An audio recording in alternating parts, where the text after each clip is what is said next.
Every day, we perform a tiny act of faith. We slide a piece of jagged metal into a narrow slot, turn our wrist, and listen for the click. That click is the sound of a mechanical contract being fulfilled. It is a physical boundary that translates our human need for trust into a definitive, reliable action. We place immense faith in these small devices to protect our homes, our families, and our secrets. Yet we rarely pause to understand the hidden mechanics operating right beneath our fingertips. What exactly happens in that dark, millimeter-tight space when the key is turned? Tracing the sequence of events inside a lock reveals a history of human vulnerability and the 4,000-year engineering arms race to protect what is ours. In the sunlit ruins of ancient Egypt, society grew too complex for communal trust alone, and people needed a reliable physical barrier. To secure their storehouses, Egyptians built heavy wooden locks. They used thick wooden pegs that dropped into a horizontal bolt, which could only be lifted out of place by a large, toothbrush-like wooden key. This invention introduced a concept known as mechanical coding. For the lock to open, a specific physical pattern on a key had to perfectly match a specific internal configuration. By the time of the Roman Empire, advancements in metallurgy allowed security to shrink. Bulky wooden fixtures were replaced by intricate iron and bronze. Roman blacksmiths developed the warded lock.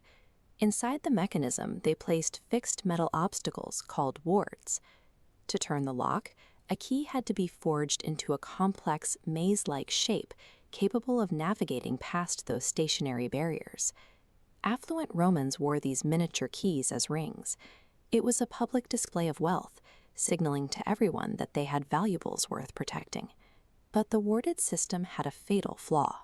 Because the internal obstacles were entirely stationary, a thief could bypass them by filing down a key until only the barest essential components remained, creating what we now call a skeleton key. Early engineering relied on spatial obstruction to create a feeling of safety. That illusion was easily defeated simply by removing the unnecessary parts of a piece of metal. In 1851, the Great Exhibition in Victorian London stood as a global showcase for the absolute pinnacle of British engineering pride.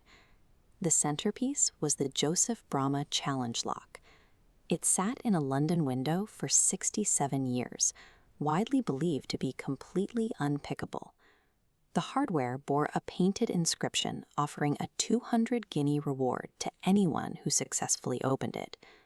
Then arrived Alfred Charles Hobbs, an American locksmith and an outsider. Hobbs approached the British establishment's greatest challenge with a quiet, persistent curiosity. Using tiny, custom-made instruments and tension wrenches, Hobbs slowly dismantled the mechanism by feel. He worked on the lock for 51 hours, spread across 16 grueling days. The Oversight Committee paid the 200 gold coins, which Hobbs left on display as an advertisement for the duration of the fair. His success moved the industry from marketing impenetrability and toward a realistic assessment of resistance time. While Bramah and Chubb's sales actually increased after the fair, the philosophy of their design changed. The demonstration in London proved that any man-made system contains inherent flaws. Lockmakers began to prioritize delay time, the realistic measurement of how long a mechanism can withstand a dedicated attack. The mechanical evolution of the 19th century eventually resulted in the highly precise modern pin tumbler lock, perfected by inventor Linus Yale Jr. Inside a Yale lock, the jagged edge of an inserted key pushes up a series of brass pins inside vertical chambers. These pins are split into two parts, a bottom key pin and a top driver pin. The lock only opens when the gaps between those split pins perfectly align with a microscopic horizontal boundary known as the shear line. When the correct key is used, tight engineering tolerances allow the plug to clear that line and smoothly rotate, retracting the bolt. Today, a well-made lock serves as a mechanical measure of time, standing as a testament to the human drive to safeguard what we hold dear.